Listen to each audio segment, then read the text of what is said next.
trái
luôn mày làm vậy con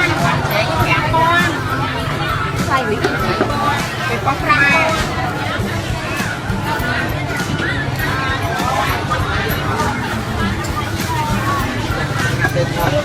có mấy luôn mấy ca hả làm đồng con ê anh vay chơi mai hả còn làm phi phi ở đây ca đây một con một ngày hơi nhung bay với nhung sạch đi sạch lo tất cả mà hơi nhung bay ăn cho cái man ăn cho tia đây băng à cho tia con bao nhung bay mới chơi đi qua nào là tính bay nó khó nó nét mà trang miên mà mày mơ miên không đây là đặt lạc đó em buôn khang mà thắm buôn khang là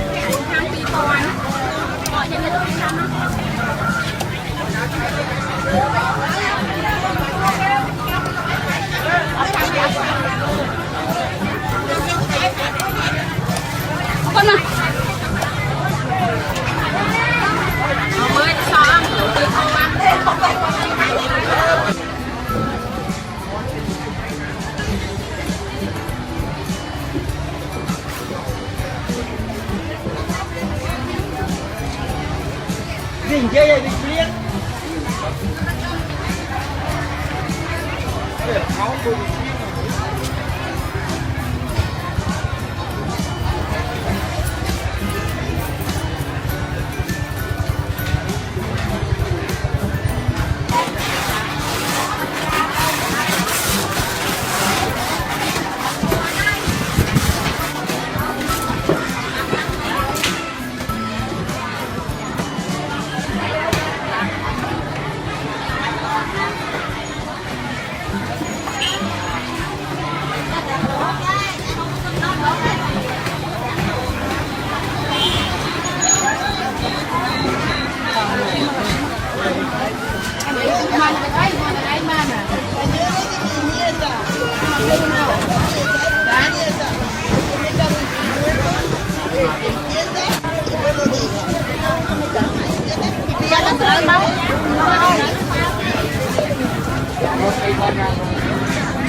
ê bụng tao ngon mà này hai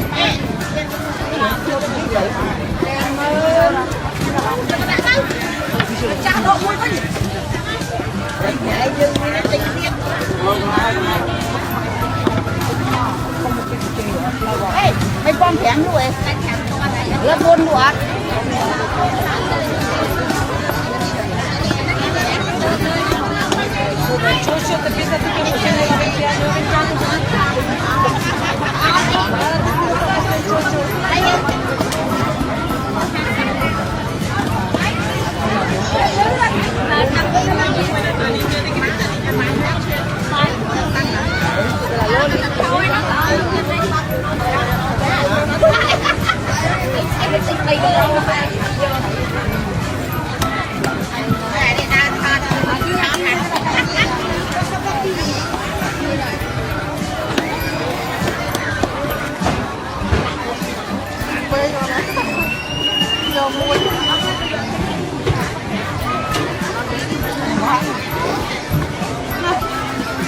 bán ha còn bao nhiêu bài gì